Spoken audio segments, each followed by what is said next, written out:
नमस्कार, मैं हूं निकिता और आप देख रहे हैं सत्य हिंदी। एक नजर डालते हैं अब तक की सुर्खियों पर। संसद के शीतकालीन सत्र के पहले दिन लोकसभा और राज्यसभा में विपक्षी दलों ने मतदाता सूची के विशेष गहन पुनरीक्षण यानी SIR पर चर्चा की जोरदार मांग उठाई। इस दौरान दोनों सदनों में भारी हंगामा हुआ और कार्यवाही बार बार बाधित रही। कई बार स्थगन के बाद लोकसभा को पूरे दिन के लिए स्थगित कर दिया गया, जबकि राज्यसभा में विपक्ष ने SIR पर चर्चा की अनुमति न मिलने पर वॉकआउट किया।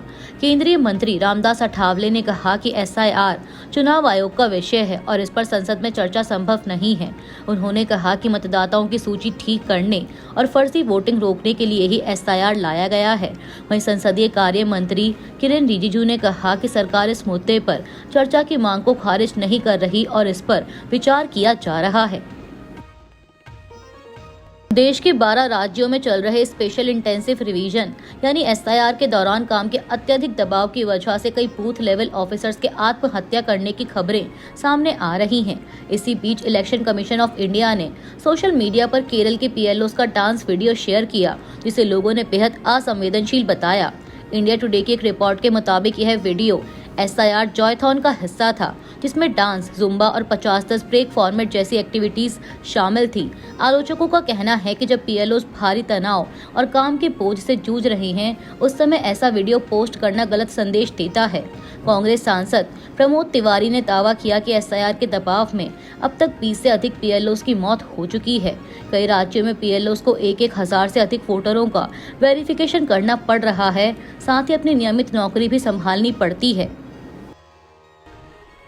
संसद के शीतकालीन सत्र के पहले दिन राज्यसभा में पूर्व उपराष्ट्रपति जगदीप धनखड़ के अचानक इस्तीफे का मुद्दा उठने पर विपक्ष के नेता मल्लिकार्जुन खड़गे और सदन के नेता JP नड्डा के बीच तीखी नोकझोंक हो गई।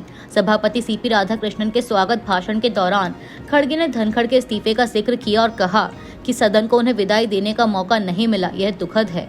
उन्होंने धनखड़ के अच्छे स्वास्थ्य की कामना भी की। इस पर BJP सांसदों ने विरोध किया और JP नड्डा ने इसे विषय से हटकर बताते हुए कहा कि स्वागत भाषण की गरिमा बनाए रखनी चाहिए। नड्डा ने तंज कसते हुए कहा कि बिहार, हरियाणा और महाराष्ट्र में हार के बाद खड़गे परेशान लग रहे हैं और अपनी तकलीफ डॉक्टर को बतानी चाहिए। बता दें कि जगदीप धनखड़ ने इस साल मानसून सत्र की शुरुआत से ठीक पहले स्वास्थ्य कारणों और चिकित्सकीय सलाह का हवाला देते हुए राष्ट्रपति को अपना इस्तीफा सौंप दिया था, जिससे राजनीतिक हलचल तेज हो गई थी। सुप्रीम कोर्ट ने देश में तेजी से बढ़ रहे डिजिटल अरेस्ट मामलों पर कड़ी चिंता जताते हुए इसकी पूरी जांच CBI को सौंप दी है। CJI सूर्यकांत की बेंच ने सभी राज्यों और केंद्र शासित प्रदेशों, जिसमें विपक्ष शासित राज्य भी शामिल हैं, को CBI को पूरा सहयोग देने का आदेश दिया। यह मामला हरियाणा के एक बुजुर्ग दंपति की शिकायत के बाद स्वतः संज्ञान के रूप में शुरू हुआ था। कोर्ट के मुताबिक इस तरह की ठगी में 3,000 करोड़ रुपए से अधिक की रकम लूटी जा चुकी है। डिजिटल अरेस्ट एक ऐसी साइबर ठगी है जिसमें अपराधी खुद को पुलिस या सरकारी अधिकारी बताकर वीडियो कॉल के जरिए लोगों को डरा धमकाकर पैसे वसूली करते हैं। कोर्ट ने CBI को देश भर के मामलों की जांच, ठगों के बैंक खातों को फ्रीज करने और म्यूल अकाउंट्स चलाने वाले बैंक अधिकारियों की जांच का निर्देश दिया है।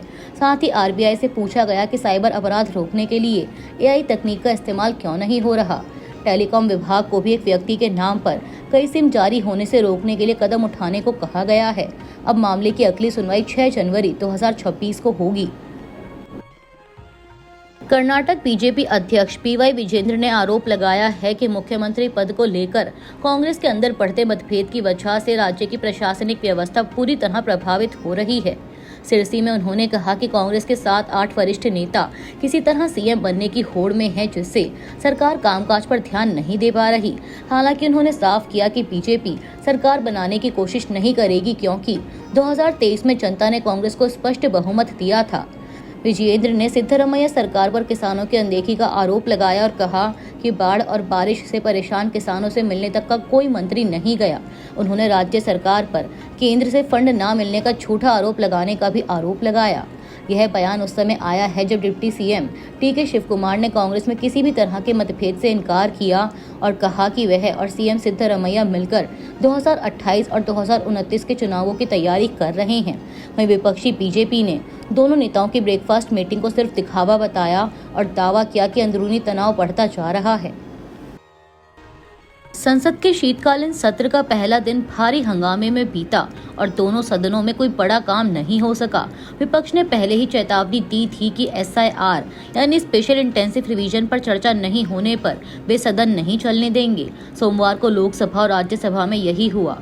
लोकसभा कई बार 11:30, 12:30, 2 बजे और फिर 3:30 बजे हंगामे के कारण स्थगित हुई। राज्यसभा भी 2 बार स्थगित हुई और अंत में विपक्ष ने सदन का बहिष्कार कर दिया। वहीं इस हफ्ते लोकसभा में वंदे मातरम के 150 वर्ष पूरे होने पर 10 घंटे की विशेष चर्चा आयोजित होगी, जिसमें प्रधानमंत्री भी बोलेंगे। लेकिन TMC, कांग्रेस और DMK सहित अन्य विपक्षी दलों ने SIR पर बहस की मांग दोहराई तो उसकी अनुमति नहीं मिली। गौरतलब है कि SIR वही मुद्दा है जिसकी वजह से अब तक कई जानें जा चुकी हैं और कई राज्यों में BLOs ने काम के दबाव के चलते आत्महत्या कर ली। लेकिन सरकार की तरफ से इस मुद्दे पर चर्चा को लेकर अब तक कोई प्रतिक्रिया नहीं दी गई है। पश्चिम बंगाल में SIR की समय सीमा 2 महीने बढ़ाने की मांग को लेकर PLOs ने सोमवार को कोलकाता में चुनाव आयोग के दफ्तर के बाहर जोरदार प्रदर्शन किया। दूसरी तरफ संसद में विपक्ष ने भी PLO की परेशानियों और SIR प्रक्रिया पर चर्चा की मांग उठाई, लेकिन लोकसभा स्पीकर ने अनुमति नहीं दी। चुनाव आयोग ने सुप्रीम कोर्ट में हलफनामा देकर दावा किया कि बंगाल में 99% से अधिक फॉर्म बांटे जा चुके हैं और मताधिकार छीनने के आरोप बढ़ा चढ़ाकर पेश किए जा रहे हैं। वहीं PLO समितियों का कहना है कि 7 दिन का विस्तार बेकार है और SIR बिना तैयारी के शुरू किया गया। राज्य में 37 लाख फॉर्मों का डिजिटलीकरण अभी बाकी है, जबकि कुल 7.2 करोड़ फॉर्म पूरे हो चुके हैं। गोवा, राजस्थान और लक्षद्वीप इस प्रक्रिया में बंगाल से आगे हैं। उधर PLO पर बढ़ते दबाव के बीच लगातार मौतों की खबरें सामने आ रही हैं। बंगाल में अब तक 4 PLO की मौत की पुष्टि हुई है, जबकि यूपी के मुरादाबाद में PLO सर्वेश सिंह ने परेशान होकर वीडियो जारी किया और जान दे दी। इन मामलों पर ना तो सुप्रीम कोर्ट, ना चुनाव आयोग और ना ही यूपी सरकार की कोई प्रतिक्रिया आई है, जिससे PLO की आवाज सड़क से संसद तक गूंज रही है। कांग्रेस नेता और सांसद दिग्विजय सिंह ने स्पेशल इंटेंसिव रिवीजन को लेकर पत्रकारों के सवालों पर प्रतिक्रिया देते हुए संसद के बाहर कहा कि SIR से हमें कोई दिक्कत नहीं है, पहले भी हुआ है, लेकिन पहले SIR की प्रक्रिया 2 से 4 महीने तक चलती थी। उस SIR में वोटर कोई फॉर्म नहीं भरता था, PLO आता था, पूछता था और हम उसे जानकारी दे देते थे। वो SIR 2003 तक थी। उन्होंने कहा कि अब SIR में हमसे फॉर्म भरवाया जा रहा है और हमसे प्रमाण मांगा जा रहा है कि आप भारत के नागरिक हैं या नहीं। यह SIR नहीं है, यह CAA हो रहा है, जिस पर हमें आपत्ति है। सुप्रीम कोर्ट ने दिल्ली NCR की जहरीली हवा पर कड़ी टिप्पणियां करते हुए कहा कि पराली जलाने को अकेला कारण बताना ठीक नहीं है। कोर्ट ने पूछा कि कोविड के दौरान भी पराली जल रही थी, फिर भी आसमान साफ क्यों था। CJI सूर्यकांत और जस्टिस जॉय माल्या बागची की बेंच ने कहा कि हवा खराब होने के कई कारण हैं और इसे राजनीतिक मुद्दा नहीं बनाया जाना चाहिए। कोर्ट ने सरकार से कहा कि 1 हफ्ते के भीतर पराली के अलावा बाकी कारणों पर उठाए गए कदमों की रिपोर्ट दें। सुनवाई में जस्टिस बागची ने कंस्ट्रक्शन और गाड़ियों से निकलने वाले धुएं को भी बड़े कारण बताया।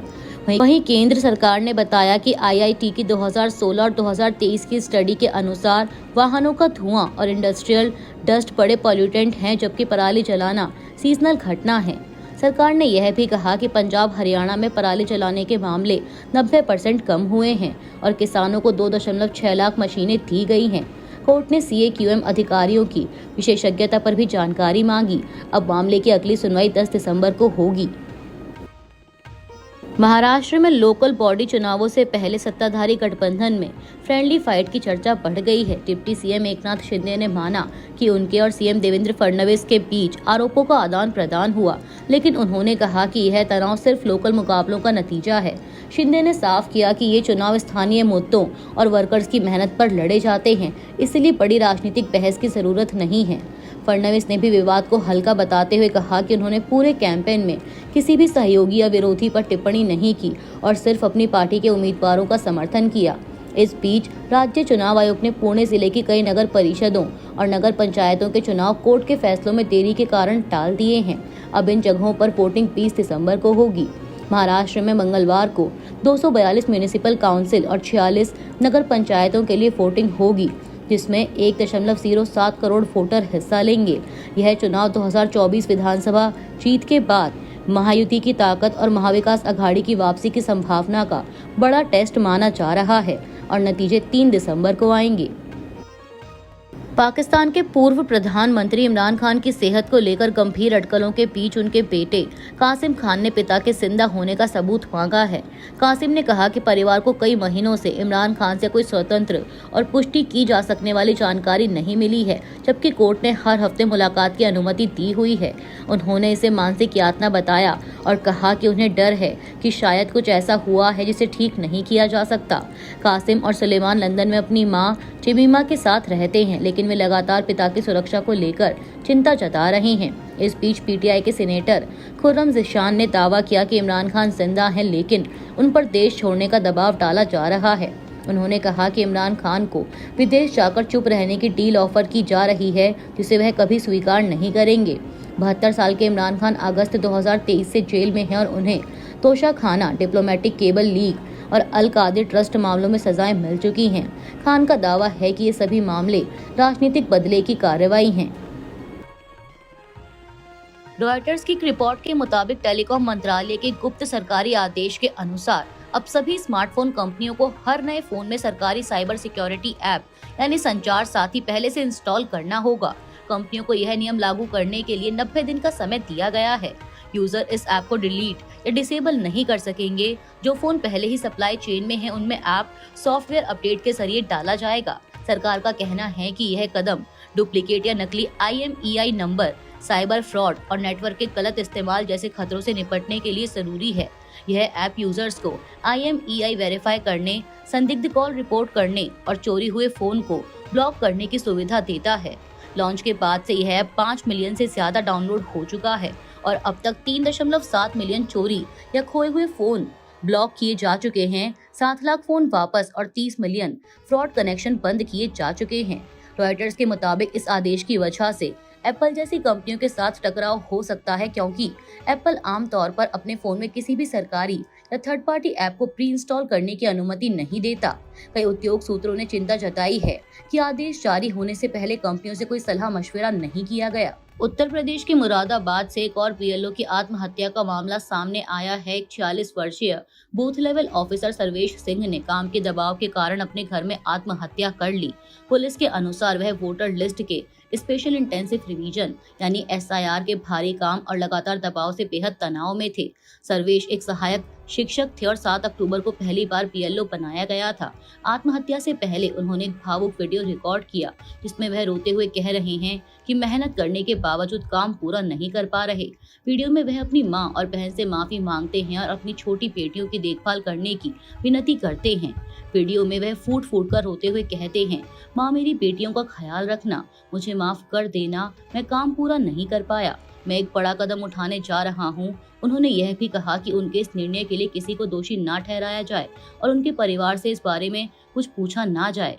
वीडियो में वो कहते नजर आ रहे हैं कि मैं बहुत परेशान हूँ, पिछले 20 दिनों से ठीक से सो नहीं पाया, मेरी 4 छोटी छोटी बेटियां हैं, दूसरे लोग काम पूरा कर ले रहे हैं लेकिन मैं नहीं कर पा रहा।